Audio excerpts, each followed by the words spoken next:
America has a reading problem. More than half of U.S. adults read below a 6th grade level. The reading skill of students has been trending downward since the 1970s, and everyone is spending less and less time curled up with a good book. Teachers and researchers and academics have spent time and energy and money discussing this and trying to brainstorm solutions, but I think they're missing the single most important reason for the decline. The books being assigned in classrooms today are absolutely miserable.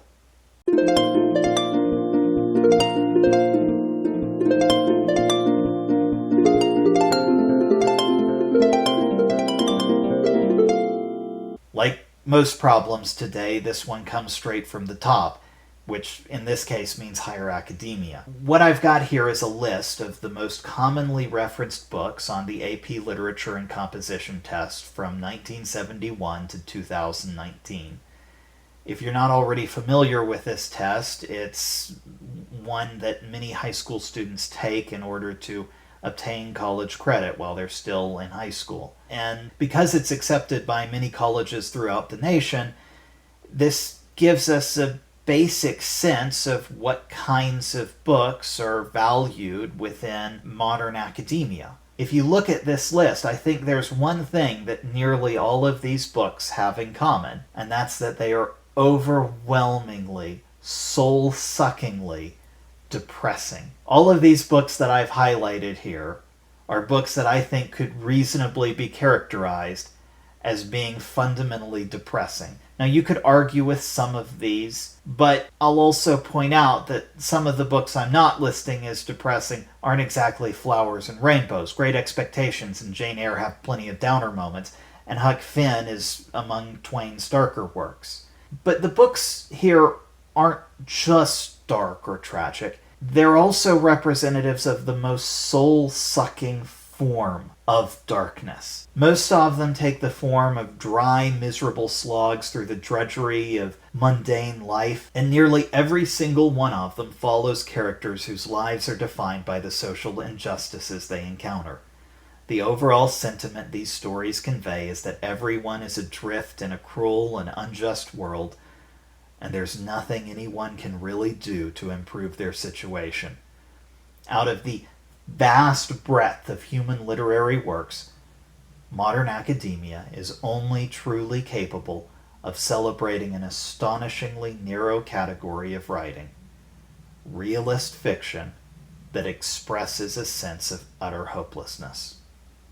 Considering that young people today are in a state of rapidly increasing mental health crisis, I want to know who thought it would be a good idea to force books on them that basically scream, there is no hope, everything is terrible, everything is unjust, it always will be, and there's nothing you can do about it.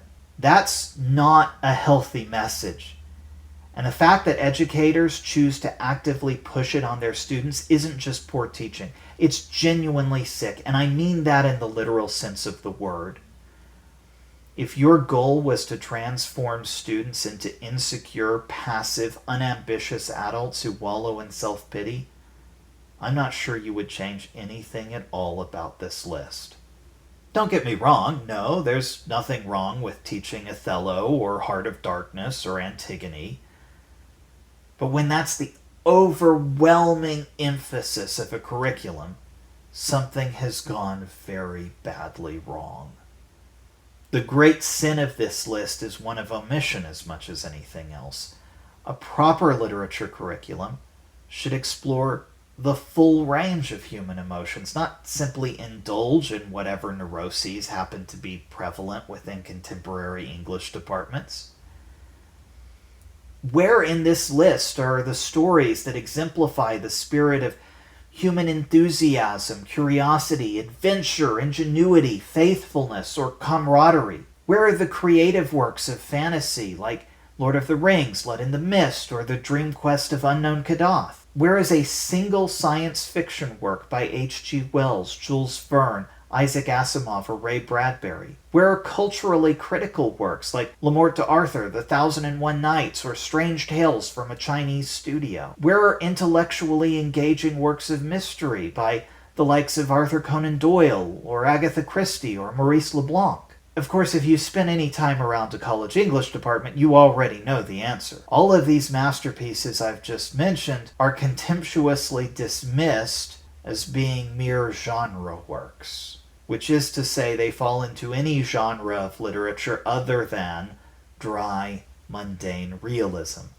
At some point in the last century, English teachers became convinced that any work of fantasy, science fiction, or adventure is intrinsically childish, lowbrow, and fundamentally unworthy of respect. Of course, the great irony here is that the most revered works of literature throughout human civilization have traditionally been exactly the sort of thing modern scholars would regard as beneath their notice.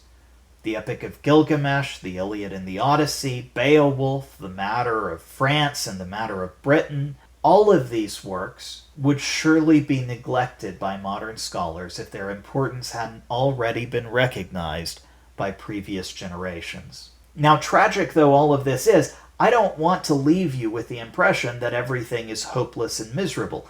That's the job of literature professors, not me. For my part, I'm actually very optimistic that we can turn this around. And here's how. First, we need to stop listening to the people who got us into this mess. Or, as Will Rogers said, if you find yourself in a hole, stop digging.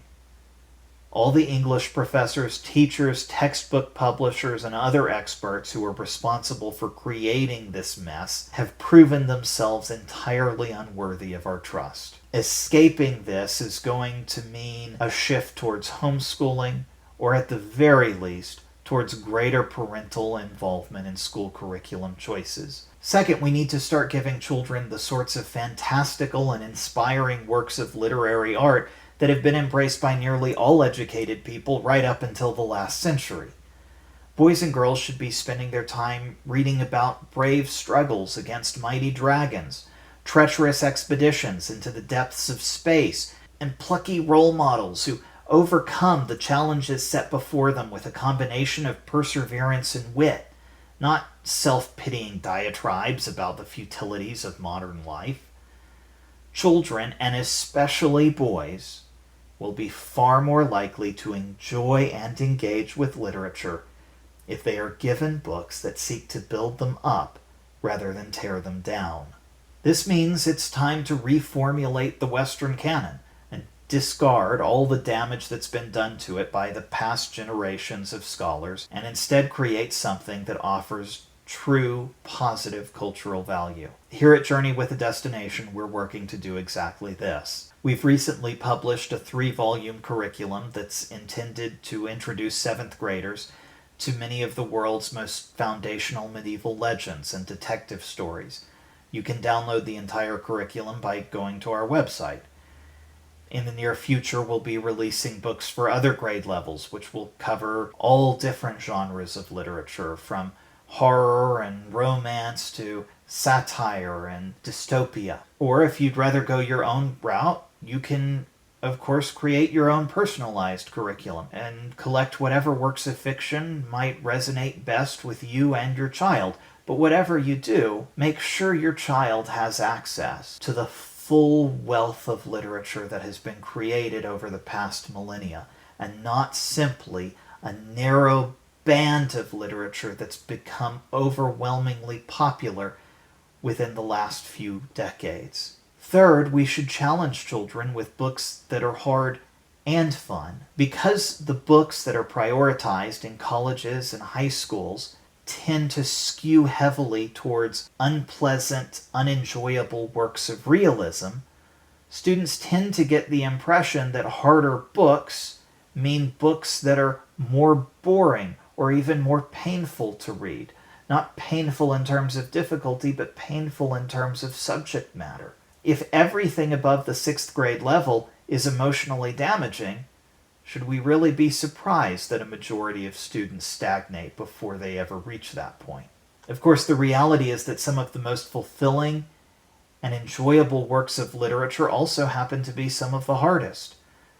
Reading Edmund Spenser's Fairy Queen is difficult for anyone, including college graduates, but I guarantee you that the average schoolboy would much rather struggle through it than to read Wuthering Heights.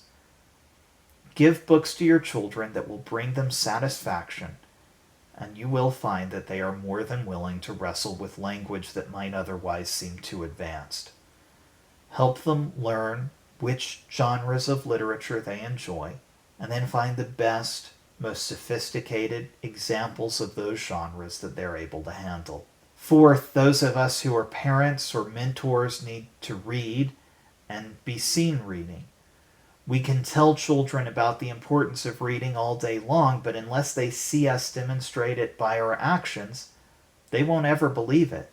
And this means we ourselves need to learn what literature gives us enjoyment and satisfaction. And if we do that, I think some of these other questions will fall into place. Finally, please consider supporting this channel by liking and subscribing. We're continuously creating literature resources for homeschoolers and young families, and you can find much more on our website, journeywithadestination.com.